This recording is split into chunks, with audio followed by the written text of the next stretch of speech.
Hey everybody, it's Michael. I'm on with Heather Doering today. How are you, Heather? I'm doing well, thanks. We're going to talk about a bunch of stuff: marketing, sales, the art of the question. We're going to talk about how psychology comes into play. Heather's an expert on this. Before we get started, I want to remind you that if you like these types of interviews, you should subscribe to the YouTube channel, Michael Angelo Caruso YouTube channel.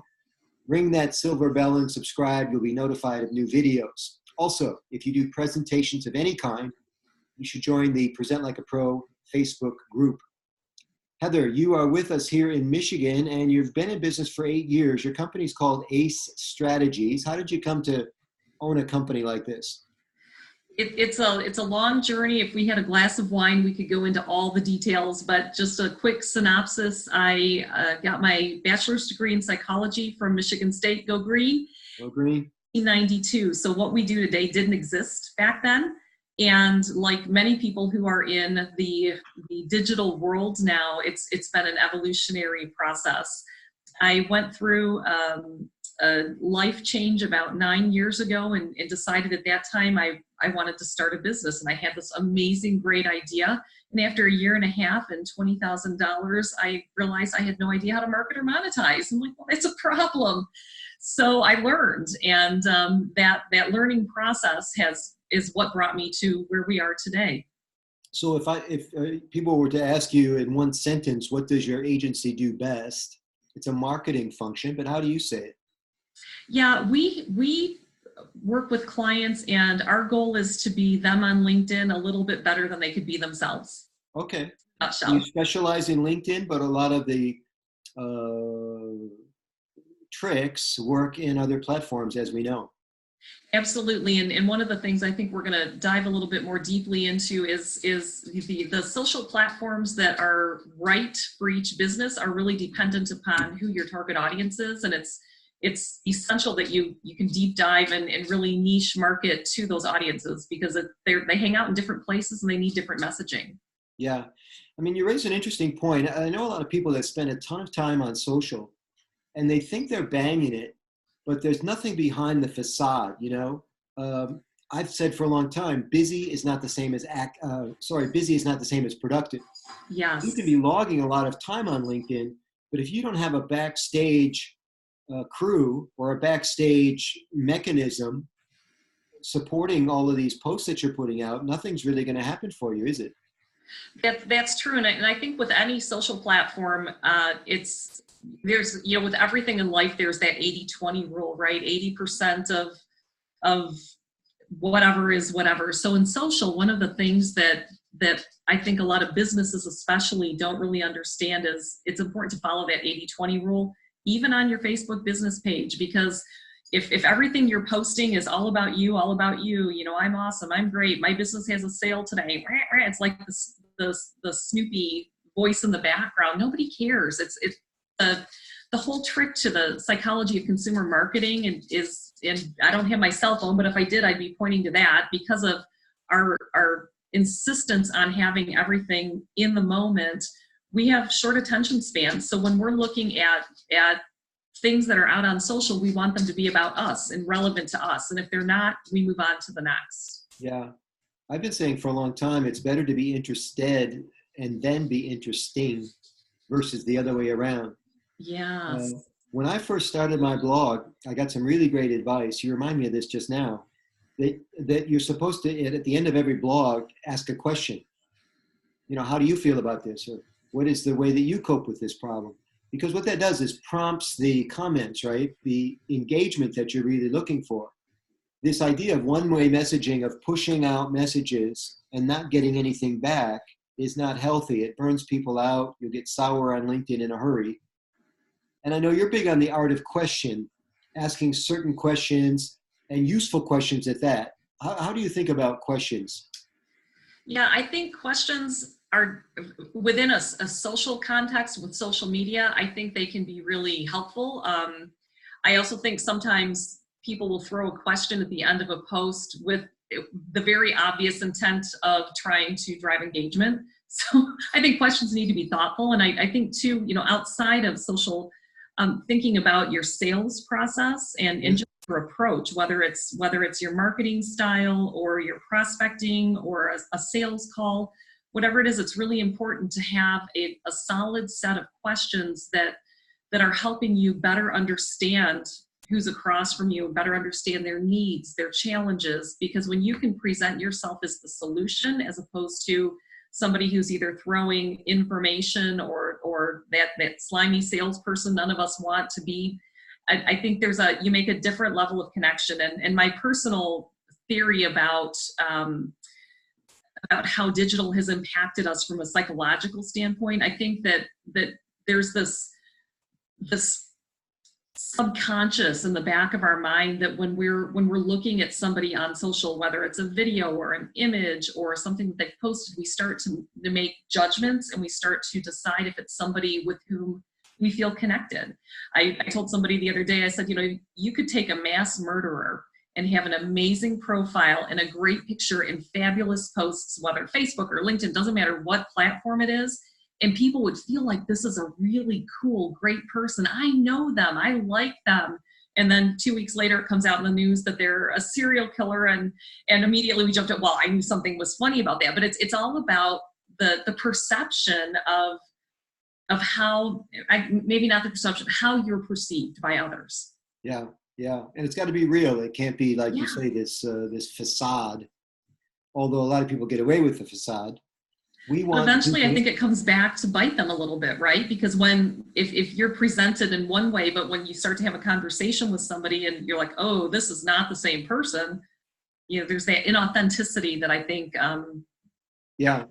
And that's why we want people listening to pay attention, because we're going to teach them how to elevate their game, level up, so that they're not just a facade. They are looked upon as a resource, a thought leader, somebody that is desirable to do business with, maybe the industry expert that they should call. I'm speaking with Heather Doering, everybody. Her website is kickacestrategies.com. A little play on words there, eh, Heather? Kick Ace Strategies. I like it. You mentioned a set of questions almost as if it's preordained. Do you have favorite questions that you recommend to clients that they have in their holster to always be at the ready? Yeah, I think some of that is personalized and customized to the business. I have, for myself, developed over the years a set of questions that I use if I'm doing just an introductory get to know you call with somebody. You connect with somebody at a networking event or somebody on LinkedIn, and you want to just learn a little bit more about them, have them learn a little bit more about you. I have certain questions that I always ask that help me better be able to explain who they are, make those right connections. And then if it's a prospecting call, I've developed a different set of questions. And I think the idea behind the questions is, number one, the goal is to gather information so that you can be a better resource. And so questions should be open-ended. They should allow conversation to flow. As you mentioned before we started, Michael, the question shouldn't be 5 minutes and then the answer is 2 seconds, right? It's all about the conversation being able to start. And so I have starter questions, and I think we all should do that for those different aspects in life. But then a big piece of this is really listening to the responses. And then those responses are going to help you ask more thoughtful questions. And by doing that, not only do you get to know the person, but if you're in a sales situation, and this is my Sandler sales training coming in, shout out to Sandler, you begin to help lead that person through a process where they realize this is my real issue and this person across from me can help me solve it. Yeah, I like it. Let's play a little ping pong. I'll share one of my pet questions. You can share one of yours. We'll give people an idea, maybe inspire them about how they can put more nutrition into their sales calls, and helping people understand, or helping our people understand who their best prospects are. I've got a favorite I've been using for a while now, and I ask it in many different ways. But the question essentially is, do you have a problem? Now, that's not an open question. That's a closed question. But here's why I want to know if you have a problem, because I'm a keynote speaker and I sell books and I sell speaker coaching. But I talk to a lot of speakers that have huge egos, and I can't get them to tell me they have a problem. Oh, I'm doing great, made all the money I could make last year. My audiences are as big as I want them to be. And we talk for 5 or 10 minutes. Sometimes they've called me for the coaching session. And then I finally say, okay, so what can I help you with? And they go, I don't know. I said, well, it sounds like you don't have any problems. Well, I don't really. And I say, well, okay, thanks for calling. And you can almost hear their chin drop. No problem to me means no sale. If you don't have a problem, I can't help you. So I like that question. Yeah, that's a good question, and it's a powerful question. And I think part of it too is figuring out what works best for you. Yeah. Right. When you're onboarding a client, do you have a question like that you make sure you ask to make sure that you're a good fit? Before we even hit the onboarding, we go through a two-part interview. They are interviewing us and we're interviewing them. And if it doesn't feel like a good fit one way or the other, then we don't ever get to that onboarding, because there's nothing worse than being a client with somebody who you just feel like, oh, this was the biggest mistake of my life, or vice versa, as a company, having that client that either you really can't help or it just isn't a good fit. 100%. I had to fire clients, and that's no fun. 100%. These are the types of questions that allow us to pre-qual. So that Sure. I think of it this way: if it's an hour meeting, I ask you these kinds of questions in the first 5 minutes. So I need to know, so I can learn if I need to stay another 55 minutes. Because if your answer is no to too many of those questions, I'm saying, we don't have much in common. Like you say, we're not a fit. Right. And one of the things that I've implemented over the last year, and this is a hard and fast rule, it's my rule, but I don't ever take a in-person or an appointment type meeting with someone that I haven't had a pre-qualification call with, because I used to be that person that ran to every time someone wanted to meet for coffee or let's meet for lunch, I was all over the place. And boy, I ate a lot of food and drank a lot of coffee, but it didn't really help. It was oftentimes about wanting access to, I won't go into all that, but for me, that screening process and having those questions has been really, really important in not only helping me focus in on those right clients and who I can most help, but also in growing my business. We live it's an excellent point. We live in a very sensitive society. Everybody's hypersensitive about stuff. Screening sounds mean. Like, who am I to screen people before I give them an hour and a half of my time? And I've never had a problem with screening people. I don't want to waste my time, and I don't want to waste your time. I mean, think about that innocuous invitation we get to go to lunch, and even all of us get it. Yeah. Hey, you've heard this a million times. I'll take you to lunch. I just want to pick your brain, right? And I'm thinking to myself, what do I get out of this? Oh yeah, the lunch. But I have to drive 45 minutes across town. I have to sit at least an hour and a half to be decent. And then I have to ride 45 minutes back. If I do this every day, I'm wasting three and a half hours a day. Right. And yet those key questions that you just so wisely indicated to us would save all that time. Now you're only meeting with people who are viable conversationalists, viable partners, viable prospects. And a lot of those conversations for me are, I was put on this earth to connect people to people. Yeah. And I have a huge, vast network of fantastic individuals across the globe.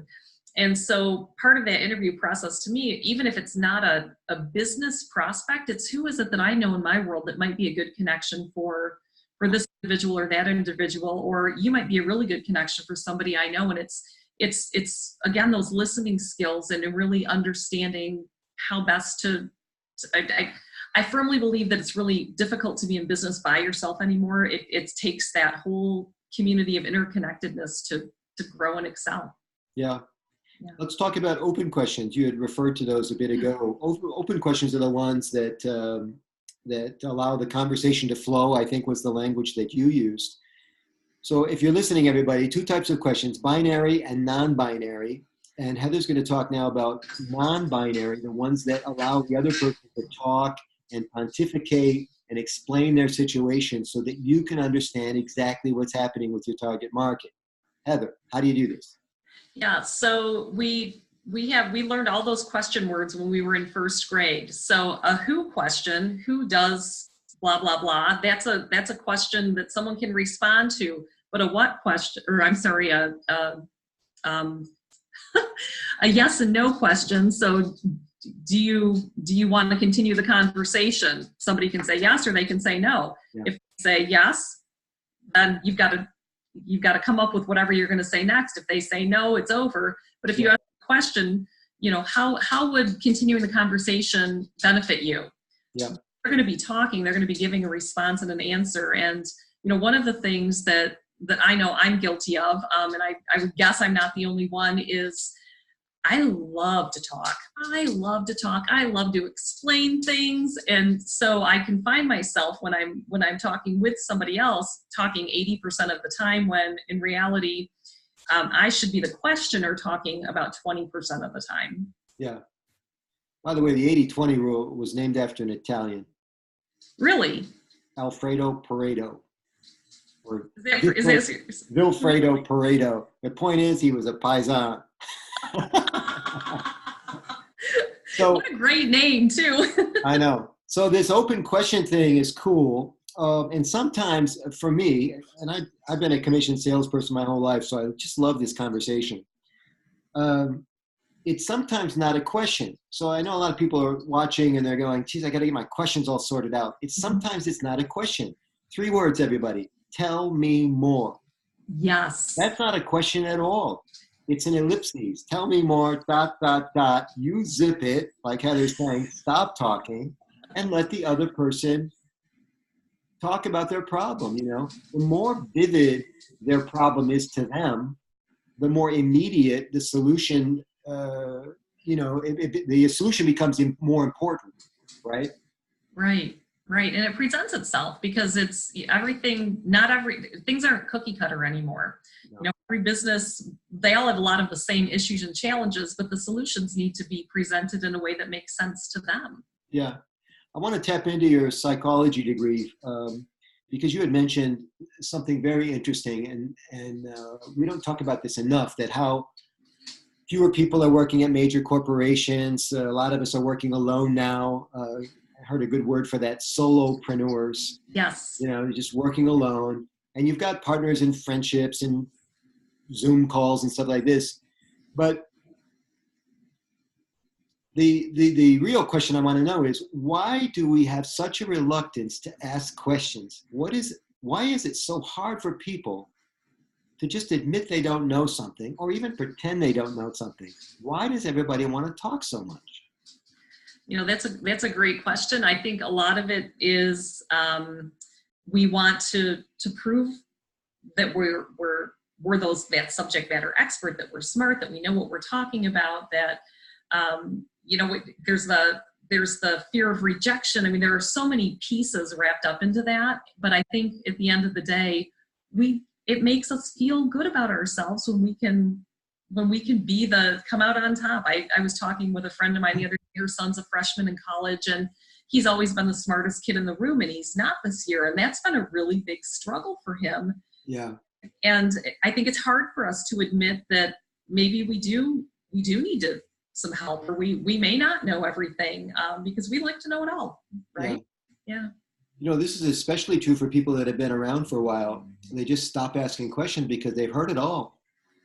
Malcolm Gladwell made the statistic famous. He didn't discover it, but the 10,000 hours thing, that if you work full time, 40 hours a week, 50 weeks a year, that's 2,000 hours. So if you've been doing it for 5 years, you've got your 10,000 hours in. Congratulations, you're an expert. And if you're an expert, you must know a lot. And if you know a lot, then I guess you don't need to ask questions anymore. But it's all a game, everybody. I think you want to ask questions you might even think you know the answer to. Yeah, and I think with the question piece, not only do you get great information from others, but it also it helps take the focus off of you and put it onto them, because it goes back to what we were just talking about a minute ago. We want to feel special. We want to be validated. We want to think that people are really listening. And I think the more disconnected we become from a digital standpoint, the more we crave that in our day-to-day lives. I love it. Who is your favorite interviewer? I hadn't planned to ask you this, but it's on my mind now because interviewers make a living from asking questions. Some of them have a different pace than others.